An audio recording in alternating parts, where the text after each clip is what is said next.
voudrais que nous puissions répondre à quelques préoccupations des frères et des sœurs. Je pose toujours la question, bien sûr, des frères et des sœurs, de savoir si nous faisons assez pour le Seigneur. Alléluia. Nous prions. Nous louons le Seigneur. Nous lisons sa parole. Nous nous assemblons en tant que frères et sœurs. Est-ce que nous faisons assez? Est-ce que nous voulons encore faire plus? Alléluia. Est-ce que nous devons, comment devons-nous continuer à rendre gloire au Seigneur? C'est des questions qui me sont posées assez régulièrement. Je prie, je médite, je lis la parole de Dieu. J'ai l'impression de ne pas faire assez. Faudra-t-il que je fasse assez? Et si je dois faire assez, qu'est-ce que je dois faire? Alléluia. Aujourd'hui, je voudrais amener une pensée du Seigneur par rapport à comment lui perçoit notre adoration, par rapport à comment nous voulons lui témoigner notre connaissance, par rapport à comment nous voulons lui rendre des actions de grâce, par rapport à comment nous voulons finalement rendre gloire à Dieu. Amen. Je voudrais qu'on lise d'abord premièrement dans le livre de Jean chapitre 17. Jean chapitre 17. Nous allons voir ce que Jésus-Christ dit déjà lui-même à partir du verset 4.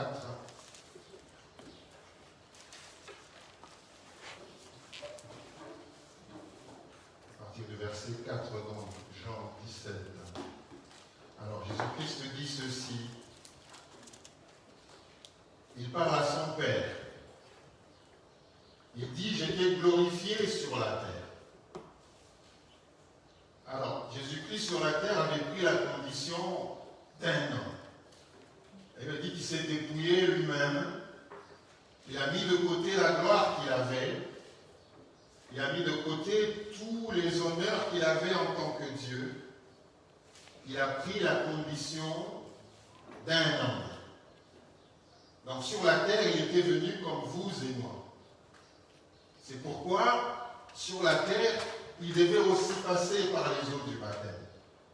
Parce que pourquoi Dieu se fait rebaptiser? Donc sur la terre, il a pris la condition humaine. Alléluia. Il a été tenté comme tout humain. Parce que Dieu ne peut pas être tenté.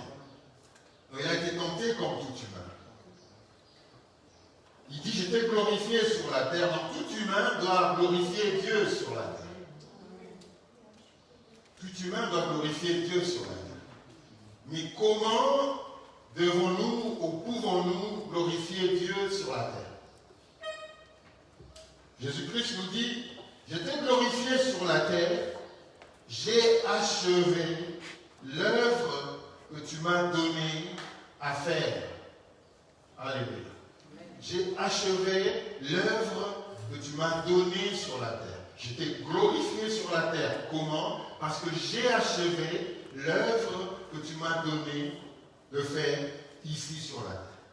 Ça veut dire que chacun de nous a quelque chose qu'il est appelé à faire pour le Seigneur. Il y en a qui sont tout à fait des choses ou des missions particulières où Dieu te parle et te dit ce que tu dois faire.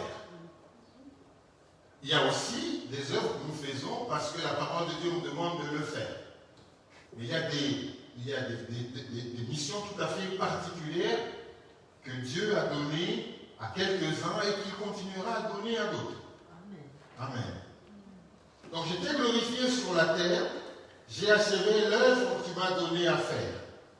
Et maintenant, toi, Père, glorifie-moi auprès de toi-même. Ça veut dire, une fois que nous avons terminé l'œuvre ici sur la terre, eh bien, en glorifiant Dieu, c'est pour qu'à la fin, nous puissions aussi être glorifiés.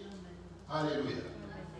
Et il me dit que ceux qu'il a connus, il les a choisis, ceux qu'il a choisis, il les a appelés, ceux qu'il a appelés, il les a justifiés, et ceux qu'il a justifiés, il les a aussi glorifiés.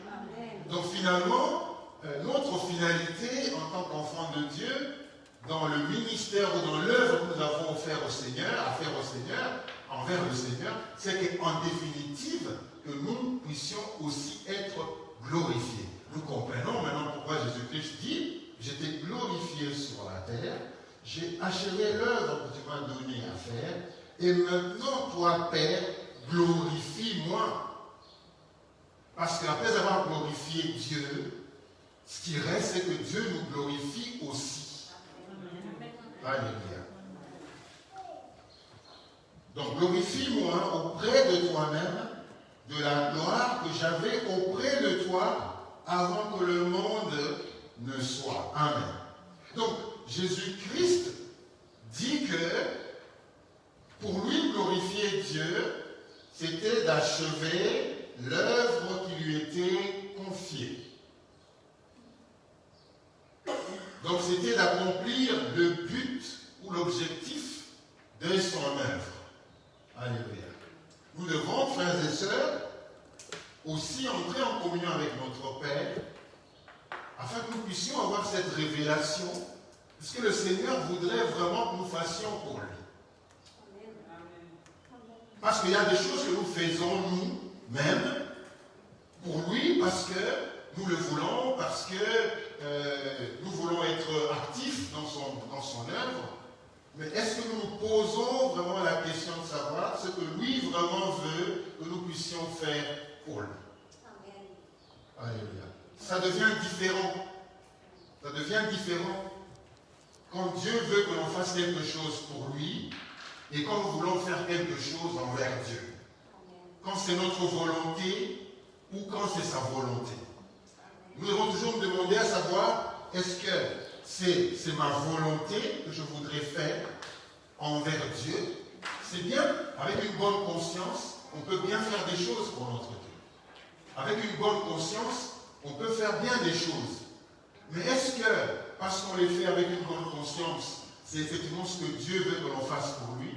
Donc nous devons vraiment chercher après la volonté de notre Dieu. Amen.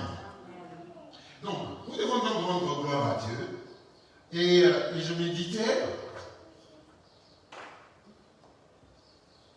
Je me posais la question, comment est-ce que, en tant qu'enfant de Dieu, oui, c'est vrai, Dieu nous a confié des œuvres, nous devons accomplir.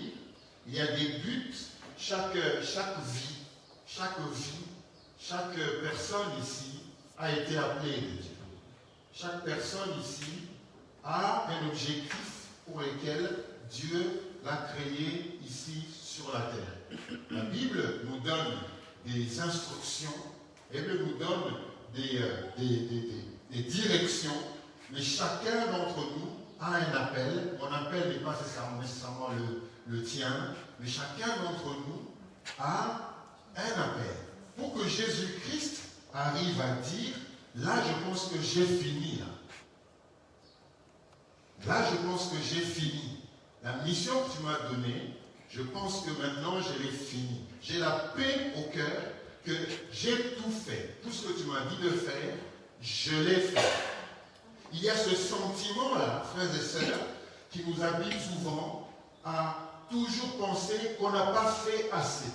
Et on ne sait pas quand est-ce qu'on aura fait assez pour notre Dieu. Donc il faut aussi que le Saint-Esprit nous dise et nous donne de savoir que maintenant là, c'est assez. Maintenant dans ce domaine-ci, c'est assez. Tu ne peux rien faire d'autre de plus. Parce que, frères et sœurs, ce qu'on nous donne avec le Seigneur, c'est que nos missions se complètent en fait. Nos missions se complètent. Des fois, à un certain moment, ta mission s'est terminée. Et après toi, quelqu'un d'autre prend et l'amène à une autre échéance. Parce que beaucoup d'entre nous, le Seigneur peut nous avoir donné une activité ou une mission à faire. Même quand la mission est achevée, toujours ce sens de se dire, peut-être que je n'ai pas tout fait, peut-être que je n'ai pas bien fait, peut-être que... Alors que tout ce que le Seigneur t'avait donné comme mission, c'était de prendre quelqu'un d'ici pour l'amener jusque là-bas. Même si cette personne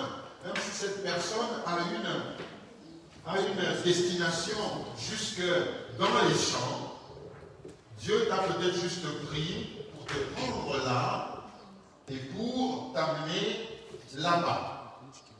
Et là-bas, il y aura quelqu'un d'autre qui te prendra, qui te ramènera de l'autre côté. Il y a des gens dans la Bible dont on n'a parlé que dans un verset seulement. Et vous n'entendez plus parler d'eux dans la Bible, dans toute la Bible. Il y a des gens que Dieu a juste utilisés pour montrer le chemin. Est-ce qu'il y a un voyant dans cette ville? Saül et son serviteur ont demandé à quelqu'un, est-ce qu'il y a un voyant dans cette ville? Parce que nous voulons aller vers lui. Peut-être que lui va nous montrer où les ânesses se sont perdues. Ah, la maison du voyant, c'est là-bas.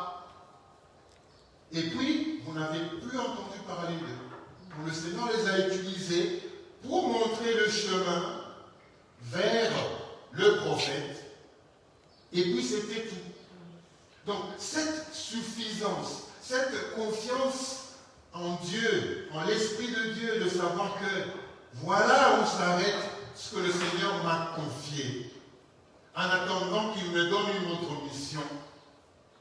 Dans le Seigneur, donc en Dieu, frères et sœurs, on agit par mission. C'est par mission. On te donne une mission, tu l'accomplis, tu as fini ta mission, on te donne une mission, une autre commence, ainsi de suite. On ne peut pas tout faire. On ne peut pas prendre une mission du début, juste, non. Deux fois, il faut que le Seigneur nous donne cette autosuffisance spirituelle de savoir que là, ma mission s'arrête. Et puis, j'attends qu'une autre mission me soit confiée, ainsi de suite. Sinon, on va vivre avec un sentiment d'inachevé. On va vivre un sentiment d'inachevé, alors qu'auprès de notre Père, la mission est déjà terminée. Vous comprenez, frères et sœurs? Donc, comment devons-nous rendre gloire à Dieu? Comment devons-nous faire pour que nous puissions être sûrs que nous avons rendu gloire à Dieu en faisant cette mission? Alors, l'une des actions, l'une des activités en tant qu'enfant de Dieu qui nous amène à dire que nous avons rendu gloire à Dieu, eh bien, c'est l'adoration. Lorsque nous adorons Dieu, nous lui rendons gloire. Alléluia. Nous lui rendons gloire lorsque nous adorons Dieu. Pourquoi? Parce que Dieu n'a point d'égal. Dieu n'a point d'égal. Et Dieu ne peut pas accepter que nous, enfants de Dieu, nous puissions rendre gloire à quelqu'un d'autre. Alors, frères et sœurs, l'adoration, ça va au-delà du chant. Ça va au-delà de la musique. Ça va au-delà de la musique. En fait, l'adoration commence avant la musique. Parce que des fois, nous avons ce sentiment, une fois qu'on est dans la musique, une fois que le chant il est bon, il touche un peu à nos sentiments, mais l'adoration, ça va au-delà de ça. Ça va au-delà de la musique. L'adoration, ça va au-delà de la prière. Alléluia. Ça va au-delà de la prière, frères et sœurs. Ça va au-delà de la prière. L'adoration, c'est toute une vie. L'adoration, c'est toute une vie qui se fait à l'image de Dieu. Toute une vie qui se calque, si vous voulez, une vie qui est imagée sur la vie de Dieu. Et chaque fois que nous faisons cela, Dieu a ce sentiment que nous l'adorons. Alors, quand nous prions, frères et sœurs, quand nous disons des paroles envers notre Dieu, ce que Dieu fait, c'est qu'il va au-delà de ses paroles. Il va au-delà de ses paroles et il va voir notre cœur. Il va voir notre cœur. Dieu ne se limite pas aux paroles que nous disons, ou aux paroles que nous, même quand je prêche, Dieu va au-delà de ce que je suis en train de dire. Il va au-delà, il voit dans mon cœur. Si ce que je suis en train de dire, je le vis. Ah, c'est ça la vraie adoration. Alléluia. C'est ça la vraie adoration. Dieu va au-delà, frères et sœurs. Donc, ce n'est pas le chant. L'adoration va au-delà de la louange. Ça va au-delà de la louange. Ça prend tout le cœur. L'adoration, c'est de savoir si les paroles que nous prononçons dans notre bouche, nous les vivons. Quand tu dis il est alpha, il est oméga, est-ce qu'il est vraiment dans ta vie? Est-ce qu'il est le commencement et la fin dans ta vie? Est-ce qu'il est le commencement et la fin dans tes choix?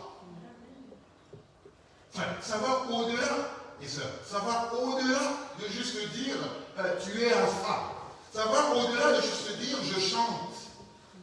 Ça emmène tout le cœur avec. Ça emmène toute la vie avec. Et quand nous faisons cela, nous rendons gloire à Dieu. Alléluia. Nous rendons gloire à Dieu. Lisons Apocalypse 6 et Apocalypse 14, versets 7 à 6.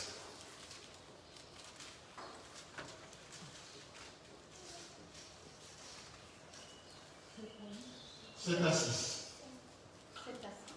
Ou 6 à 7. Ah, 6 à 7. Voilà.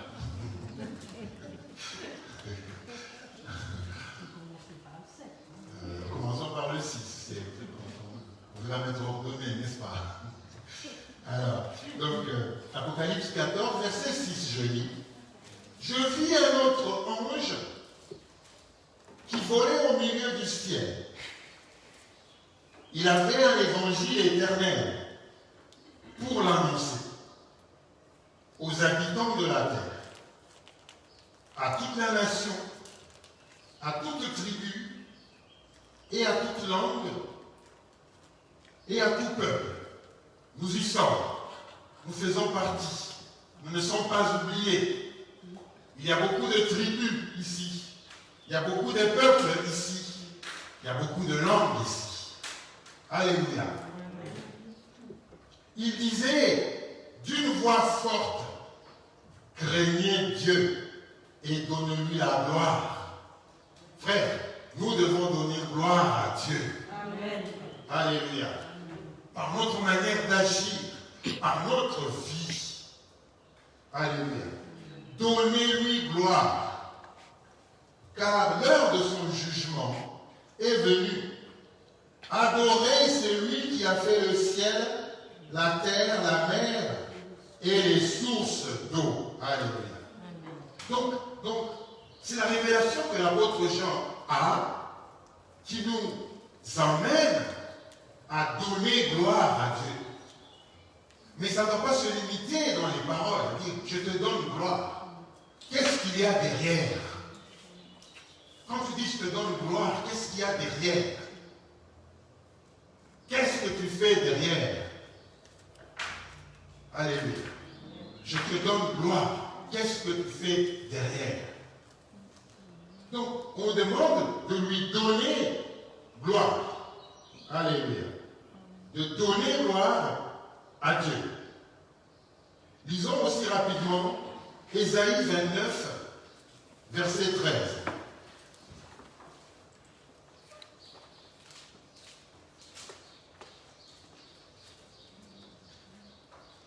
Ésaïe 29, verset 13.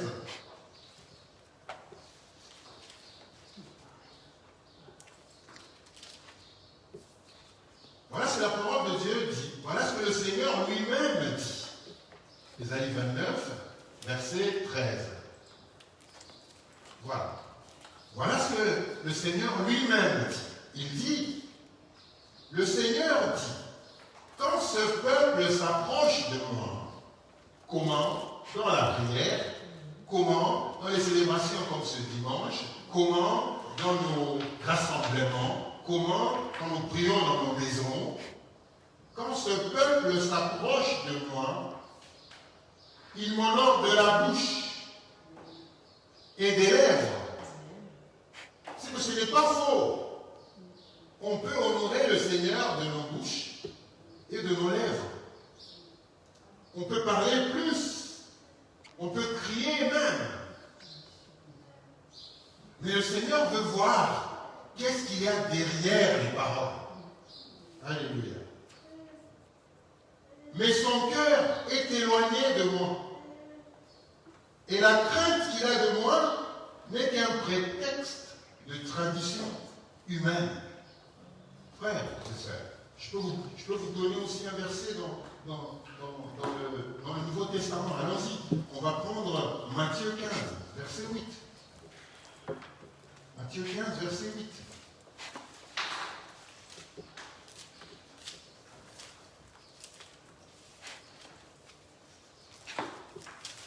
Matthieu 15, verset 8.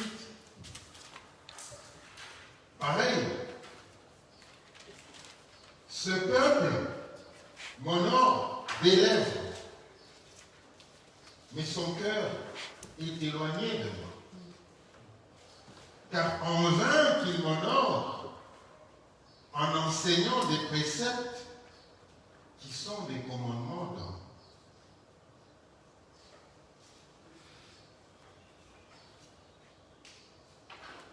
Donc, ça veut dire que on peut louer sans que le cœur ne soit avec.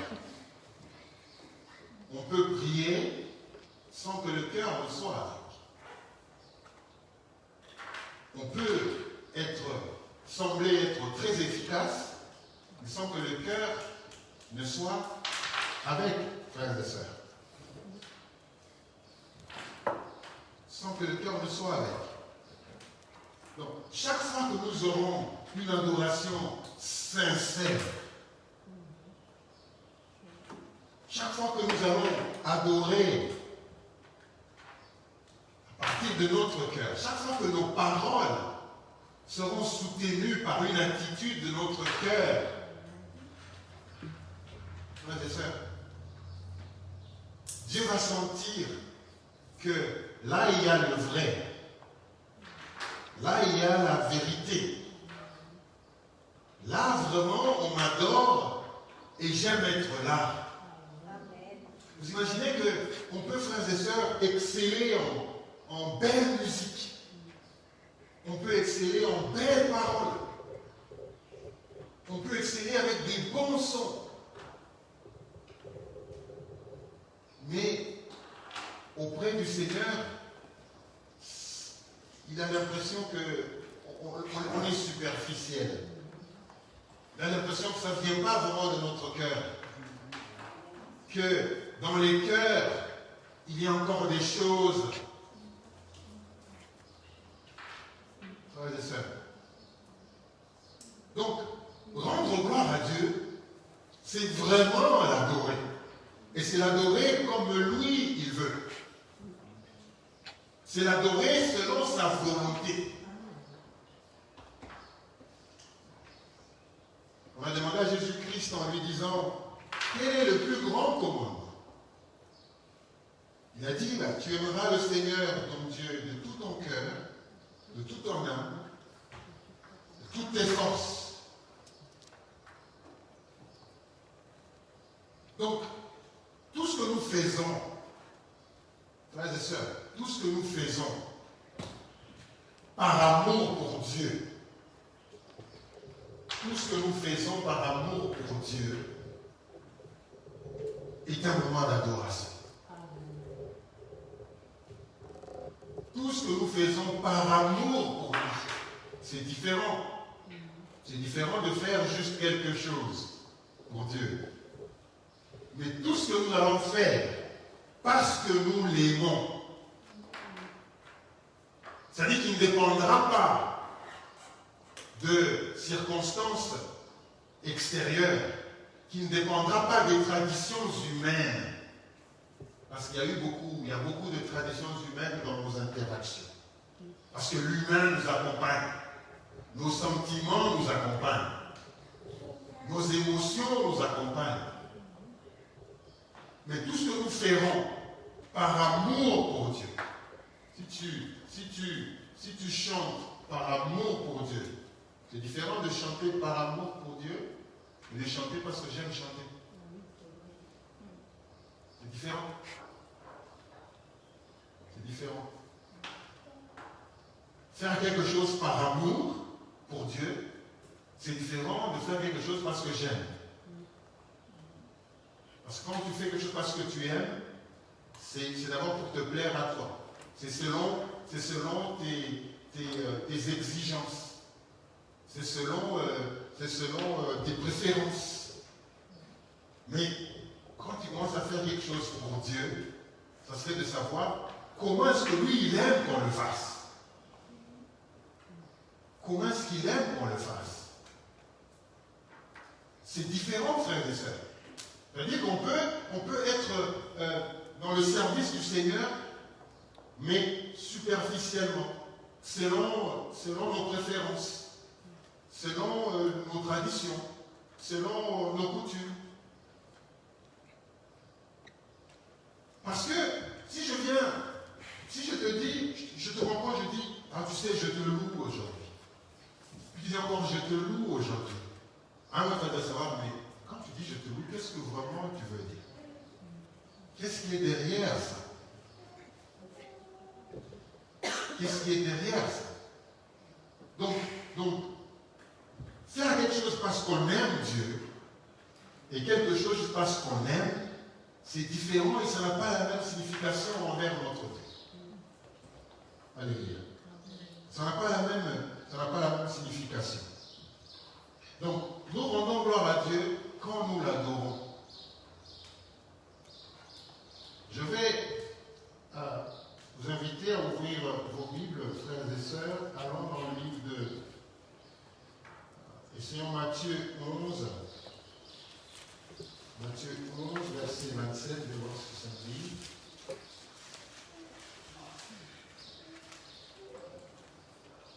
Matthieu 11, verset 27.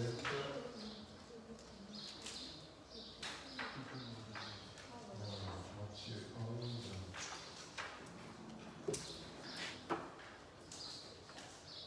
Voilà. Donc, toutes choses m'ont été données, c'est ça, hein? Toutes choses m'ont été données par mon Père. Et personne ne connaît le Père, le Fils, merci, si ce n'est le Père. Et personne non plus ne connaît le Père, si ce n'est le Fils. Et celui à qui le Fils veut le révéler. Vous comprenez ça? Dans l'Ancien Testament, le peuple de Dieu adorait Dieu comme Dieu, comme l'Éternel. Mais quand Jésus-Christ est venu, il nous a montré Dieu comme étant le Père. C'est pourquoi il le dit que je regarde, Jésus-Christ parlait à la femme samaritaine en lui disant les vrais adorateurs adoreront le Père en esprit et en vérité. Donc là, Jésus-Christ nous parle d'adorer Dieu comme notre Père. Mais on ne peut pas adorer quelqu'un que l'on ne connaît pas. Sinon, on fera de l'idolâtrie. Ça veut dire que si en lisant la parole de Dieu, on s'imagine un Dieu, mais il faudra que notre imagination ne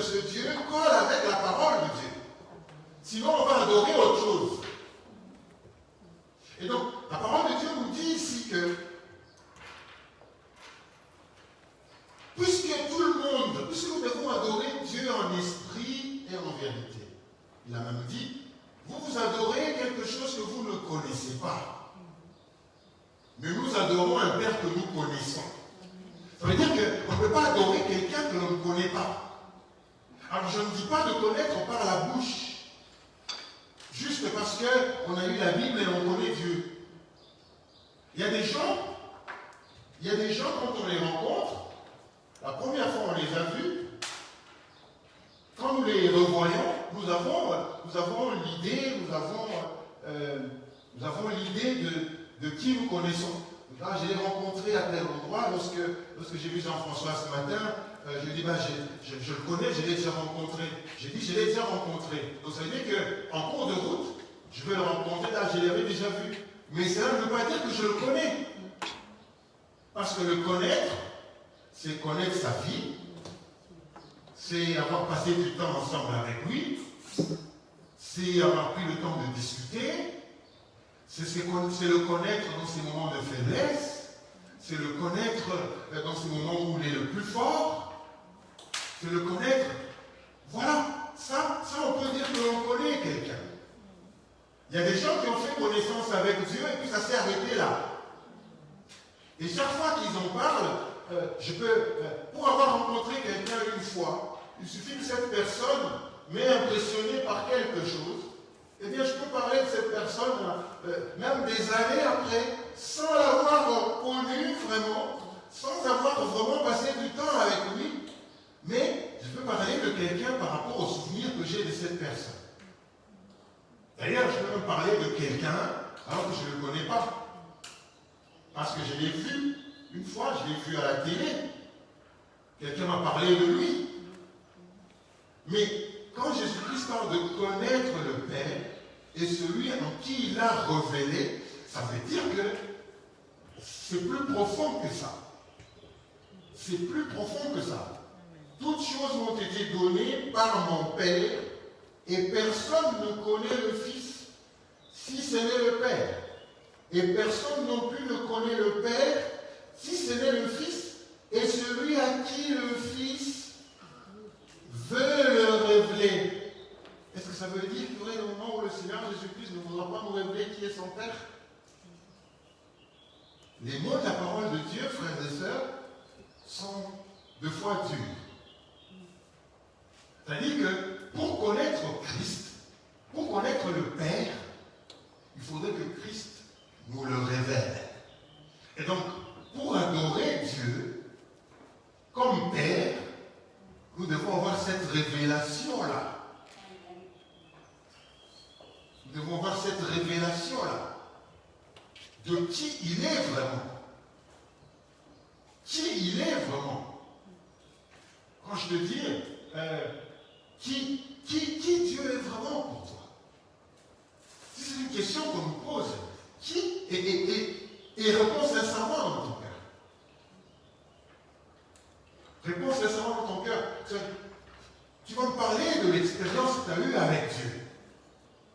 Ça sera au-delà de ce que tu as lu, au-delà de ce que tu as entendu les gens répéter, ou au-delà de ce que tu as entendu parler. Donc, qui il est vraiment pour toi? Oui, il est un Père, mais comment est-ce que tu te relates à lui? Comment est-ce que tu peux me dire qu'il est vraiment ton Père? Qu'est-ce que tu as expérimenté avec lui pour que tu aies cette révélation qu'il est vraiment ton Père? Frères et sœurs, qu'il est vraiment ton Père. Quelle est la révélation que tu as que notre Dieu est vraiment ton Père? Alors, lisons Jean, je voulais en revenir, Jean 4, de revenir à cette femme samaritaine, Jean 4.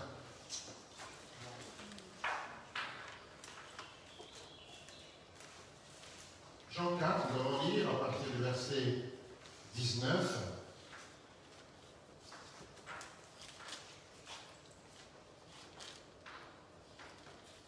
Verset 19, donc. Seigneur, lui dit la femme, je vois que tu es prophète. Verset 20. Mon Père, c'est la femme qui parle.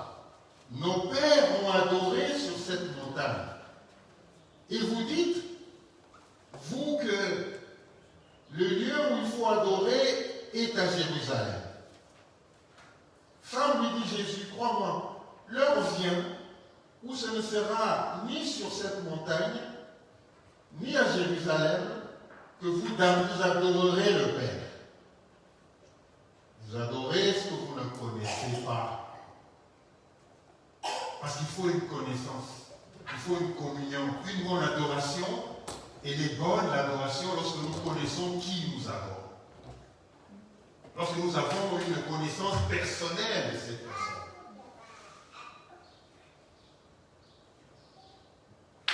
Mais l'heure vient, vous adorez ce que vous ne connaissez pas, verset 22. Nous, c'est Jésus-Christ qui parle, nous adorons ce que nous connaissons, car le salut vient des Juifs.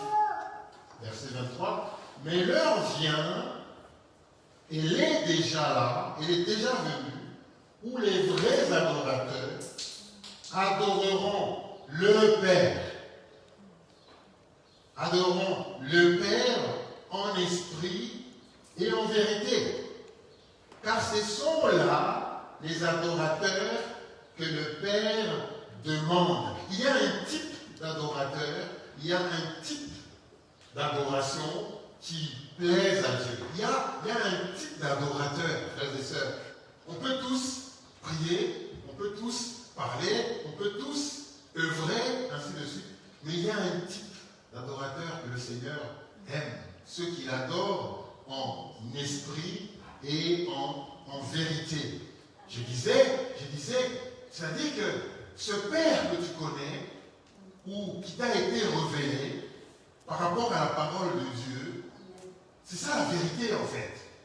Il faudrait que ce Dieu-là que tu adores, je sais que chacun d'entre nous, quand je dis Dieu, tu t'imagines quelqu'un. Tu le vois même en action. Tu le vois sous forme d'expérience. Et ce n'est pas la même imagination. Ce n'est pas la même vision.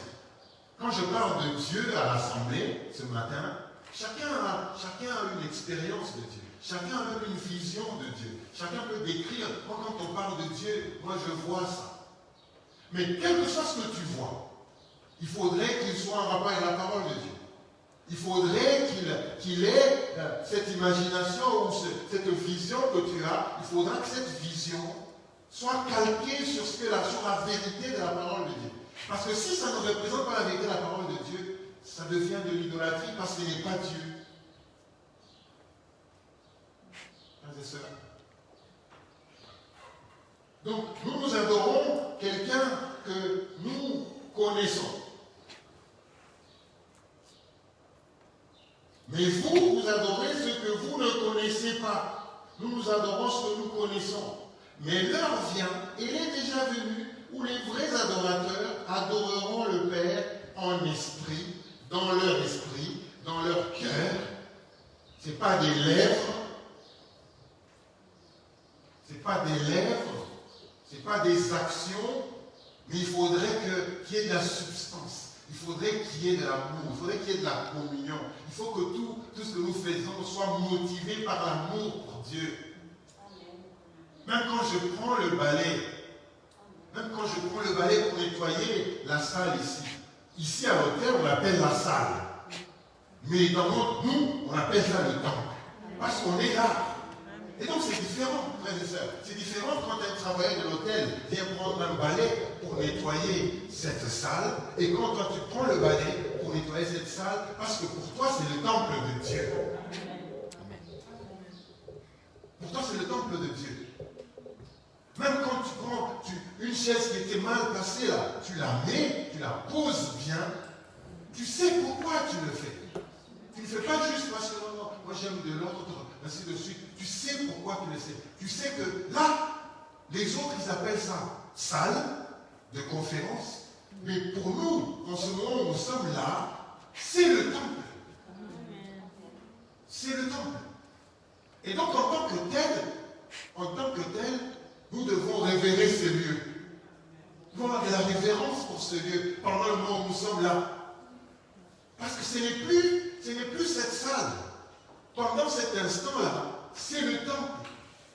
Et pendant ce temps-là, le miracle peut se faire. Le miracle peut se faire. Même quand nous sommes partis, le miracle peut aussi se faire. Mais là, c'est Dieu et la foi de la personne. C'est-à-dire que quelqu'un peut avoir la foi et dire, dans cette salle-là, je sais qu'on a loué le Seigneur, moi j'ai la foi, si je vais là-bas, je fais ça, voilà ce qui m'arrive, ça peut se passer. Parce que là, c'est la foi qui est maintenant en action. Et pendant le moment où nous sommes là, frères et sœurs, c'est le temple de Dieu. Donc ce n'est plus pareil. Ce n'est plus pareil. Tout ce que tu fais en ce moment, ici, eh bien, tu le fais parce que tu aimes Dieu. Et tout ce que tu fais parce que tu aimes Dieu, tu adores. Tout ce que tu feras quand tu aimeras Dieu, eh bien, c'est une manière de l'adorer. Que ce soit par des offrandes. Tout ce que tu fais par amour pour Dieu, tout ce que tu fais par amour pour Dieu, frères et sœurs, c'est compté comme adoration. Et donc, je termine. Femme lui dit, Jésus, crois-moi, l'heure vient où ce ne sera ni sur cette montagne, ni à Jérusalem, que vous adorerez le Père. Vous adorez ce que vous ne connaissez pas. Alors je saute, verset 23, donc je termine. Mais l'heure vient, et elle est déjà venue, où les vrais adorateurs adoreront le Père en esprit et en vérité, car ce sont les adorateurs que le Père demande. Donc il y a un type d'adorateur que Dieu voudrait avoir pour son royaume. Il y a un type. C'est un type qui adore selon la volonté de Dieu. C'est un type qui adore en esprit et en vérité. Qui m'adore en vérité. C'est-à-dire dans la vérité de ce que je suis. Dans la vérité de ce que Jésus-Christ vous a révélé. Si je ne le fais pas, eh bien je l'adore comme moi je veux. Or, ce n'est pas ce que je veux. Ce n'est pas comment moi je veux adorer le Seigneur, mais c'est comment lui veut que je l'adore. Ça change. Ça change lorsque nous adorons comme Dieu veut qu'on l'adore. Ça change. Ça change complètement. Donc, ce matin, je disais qu'un des moyens pour rendre gloire à Dieu, il y a d'autres moyens, on verra comment les dimanches qui viennent, c'est vraiment d'adorer Dieu. J'ai voulu m'apaisantir sur ça pour que nous puissions, frère, comprendre que Dieu voudrait qu'on l'adore comme lui, il veut, en esprit et en vérité. Donc l'adorer selon la vérité de celui qu'il est.